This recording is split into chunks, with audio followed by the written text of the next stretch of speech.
ओम शांति। 8 जनवरी 2025। बाबा के महावाक्य। मीठे बच्चे, बाप की श्रीमत तुम्हें 21 पीढ़ी का सुख दे देती है।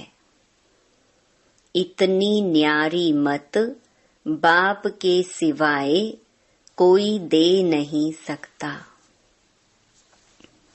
तुम श्रीमत पर चलते रहो। प्रश्न: अपने आप को राज तिलक देने का सहज पुरुषार्थ क्या है?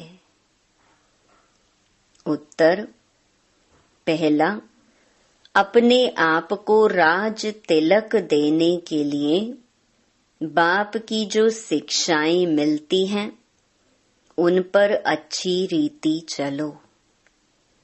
इसमें आशीर्वाद व कृपा की बात नहीं। दूसरा, फॉलो फादर करो, दूसरे को नहीं देखना है। मन मनाभव, इससे अपने को आपे ही तिलक मिलता है। पढ़ाई और याद की यात्रा से ही तुम बैगर टू प्रिंस बनते हो। गीत ओम नमो शिवाय। ओम शांति।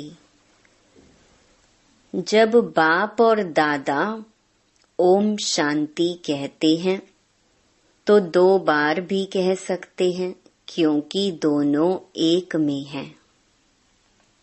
एक है अव्यक्त, दूसरा है व्यक्त। दोनों इकट्ठा है। 2 का इकट्ठा आवाज भी होता है, अलग अलग भी हो सकता है। यह एक वंडर है। दुनिया में यह कोई नहीं जानते कि परमपिता परमात्मा इनके शरीर में बैठ ज्ञान सुनाते हैं।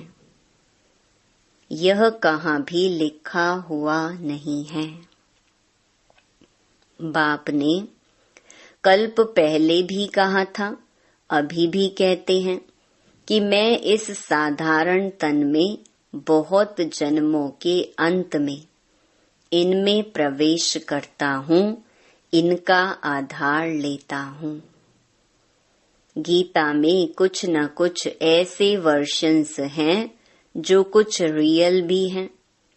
यह रियल अक्षर हैं, मैं बहुत जन्मों के अंत में प्रवेश करता हूँ, जबकि यह वानप्रस्थ अवस्था में है।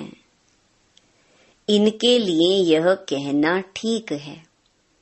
पहले पहले सतयुग में जन्म भी इनका है, फिर लास्ट में वानप्रस्थ अवस्था में है, जिसमें ही बाप प्रवेश करते हैं।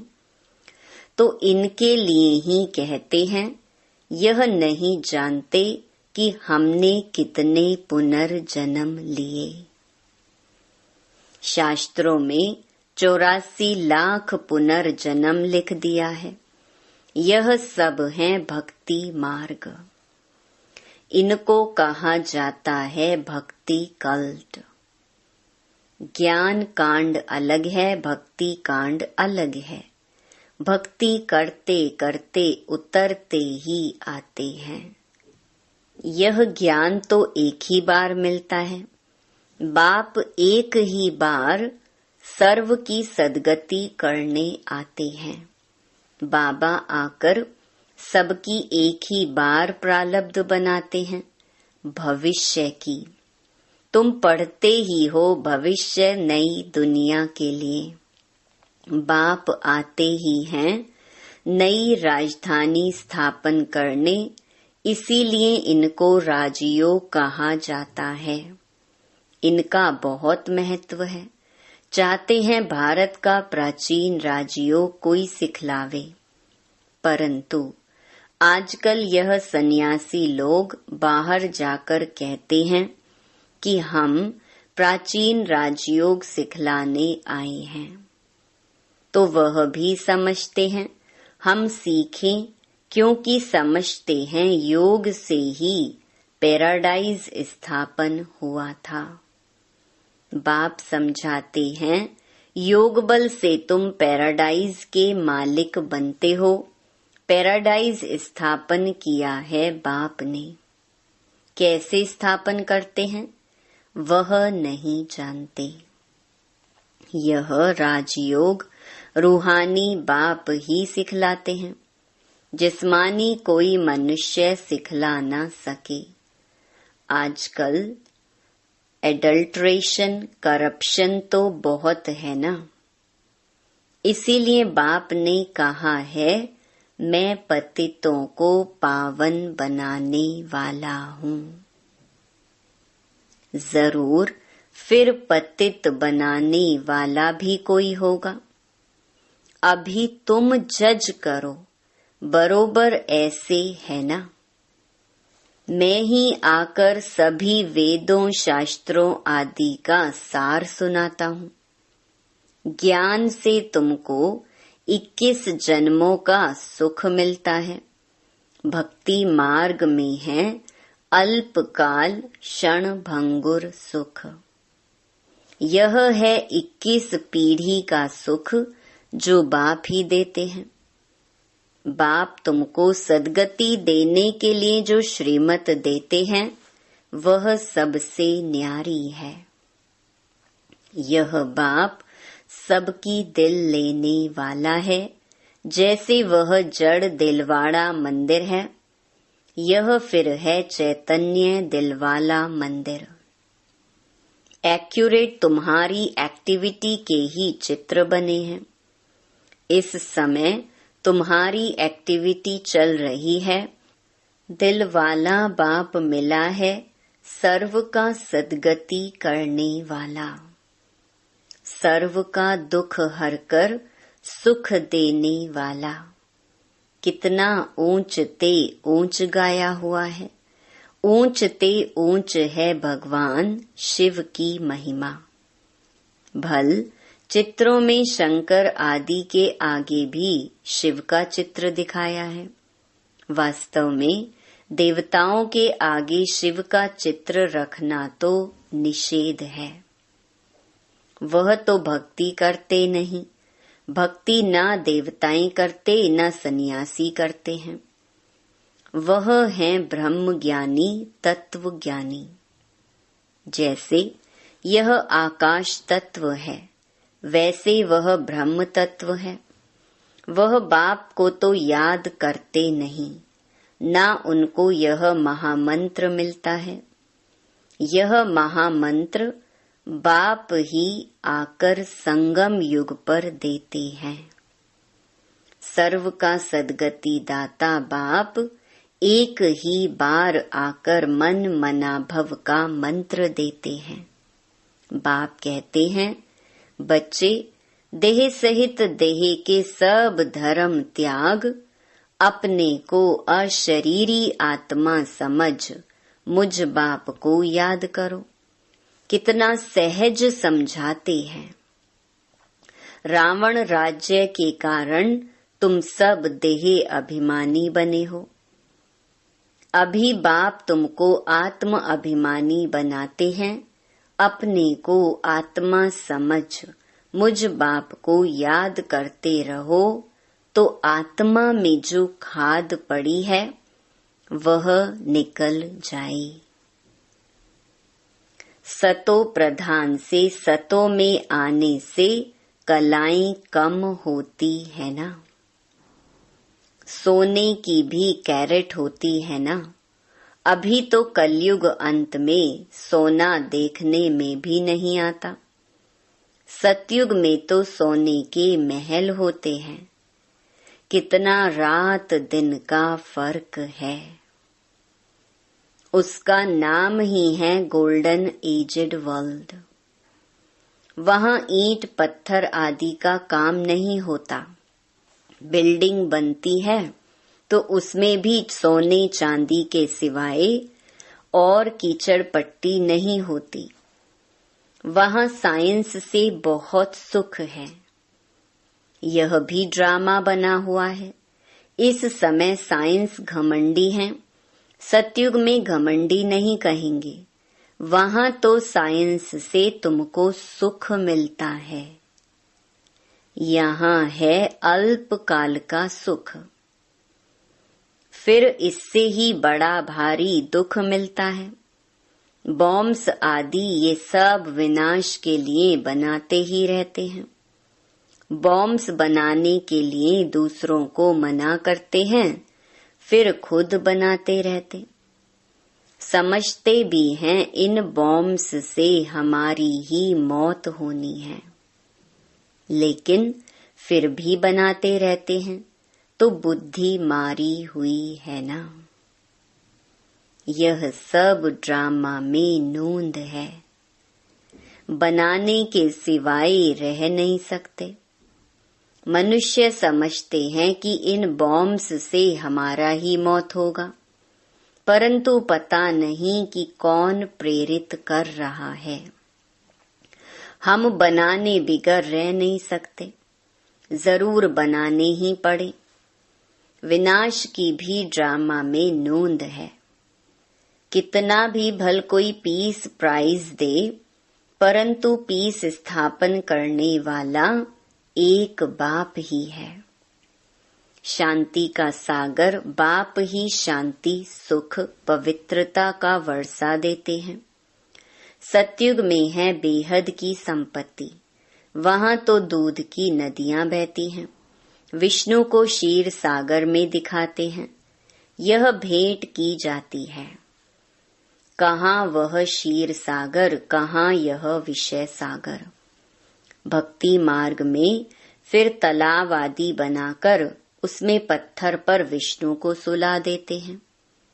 भक्ति में कितना खर्चा करते हैं, कितना waste of time, waste of money करते हैं। देवियों की मूर्तियां कितना खर्चा कर बनाते हैं, फिर समुद्र में डाल देते हैं, तो पैसे वेस्ट हुए ना। यह है गुड़ियों की पूजा। कोई के भी ऑक्यूपेशन का किसको पता नहीं है। अभी तुम किसके भी मंदिर में जाओ तो तुम हर एक का ऑक्यूपेशन जानते हो। बच्चों को मना नहीं है कहाँ भी जाने की। आगे तो बेसमझ बनकर जाते थे, अभी सेंसिबल बनकर जाते हो। तुम कहेंगे हम इनके 84 जन्मों को जानते हैं।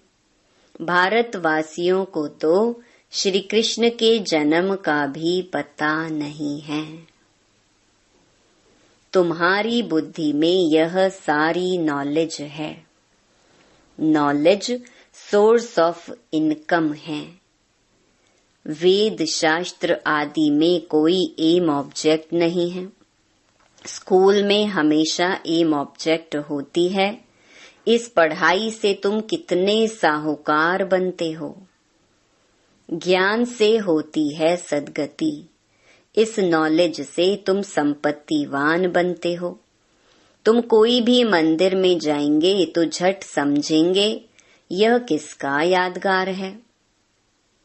जैसे दिलवाड़ा मंदिर है, वह है जड़, यह है चैतन्य। हूबहू जैसे यहाँ झाड़ में दिखाया है, वैसा मंदिर बना हुआ है। नीचे तपस्या में बैठे हैं, ऊपर छत में सारा स्वर्ग है। बहुत खर्चे से बनाया हुआ है, यहाँ तो कुछ भी नहीं है। भारत 100% सॉल्वेंट पावन था। अभी भारत 100% इंसॉल्वेंट पतित है, क्योंकि यहाँ सब विकार से पैदा होते हैं। वहाँ गंदगी की बात नहीं होती। गरुड़ पुराण में रोचक बातें इसलिए लिखी हैं कि मनुष्य कुछ सुधरे, परंतु ड्रामा में मनुष्यों का सुधरना है नहीं। अभी ईश्वरीय स्थापना हो रही है। ईश्वर ही स्वर्ग स्थापन करेंगे ना। उनको ही हेवनली गॉड फादर कहा जाता है। बाप ने समझाया है, वह लश्कर जो लड़ते हैं, वह सब कुछ करते हैं राजा रानी के लिए। यहाँ तुम माया पर जीत पाते हो अपने लिए, जितना करेंगे उतना पाएंगे। तुम हरेक को अपना तन मन धन भारत को स्वर्ग बनाने में खर्च करना पड़ता है। जितना करेंगे उतना ऊंच पद पाएंगे।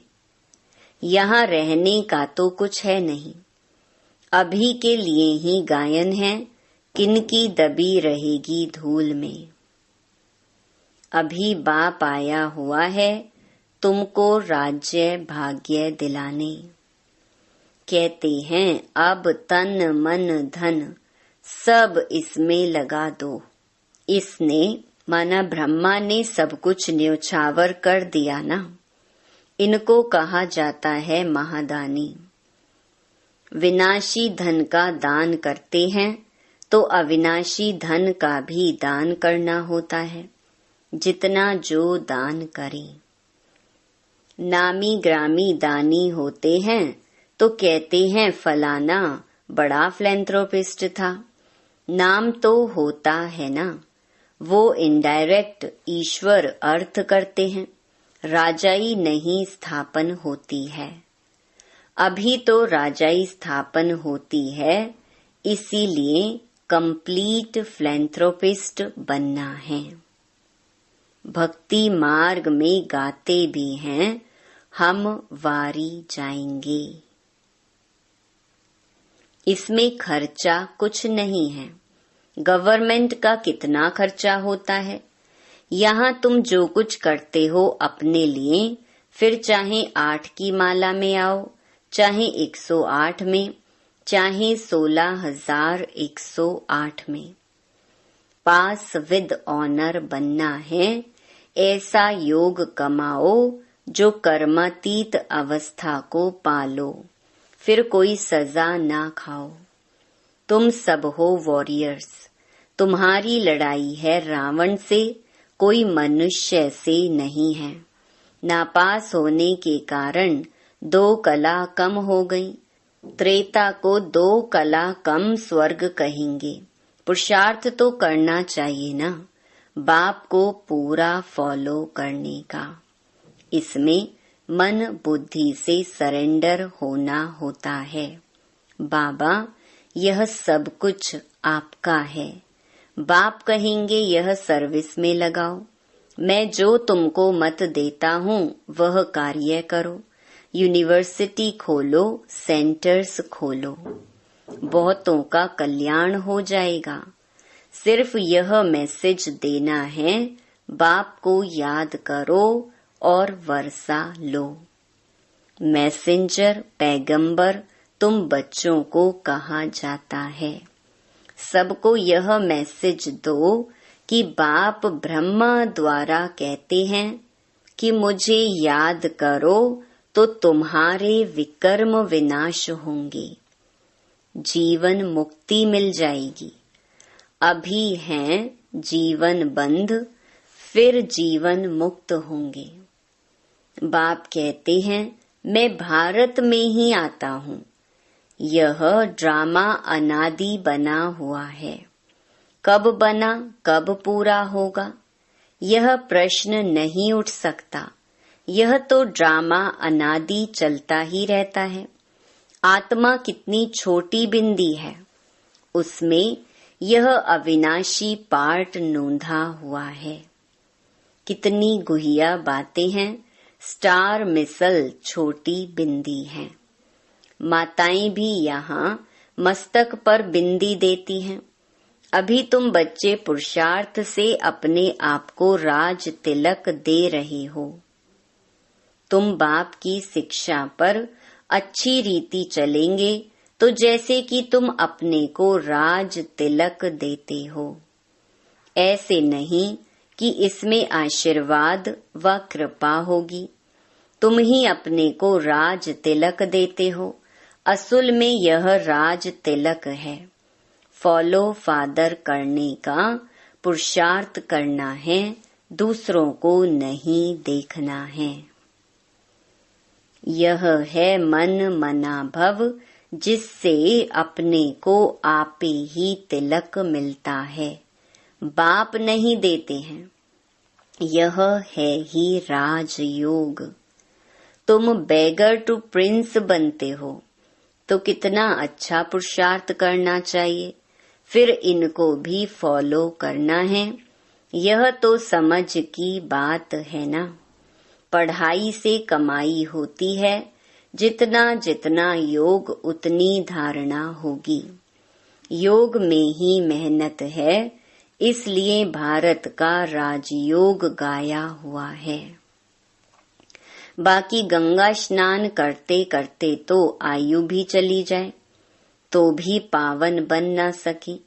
भक्ति मार्ग में ईश्वर अर्थ गरीबों को देते हैं, यहाँ फिर खुद ईश्वर आकर गरीबों को ही विश्व की बादशाही देते हैं।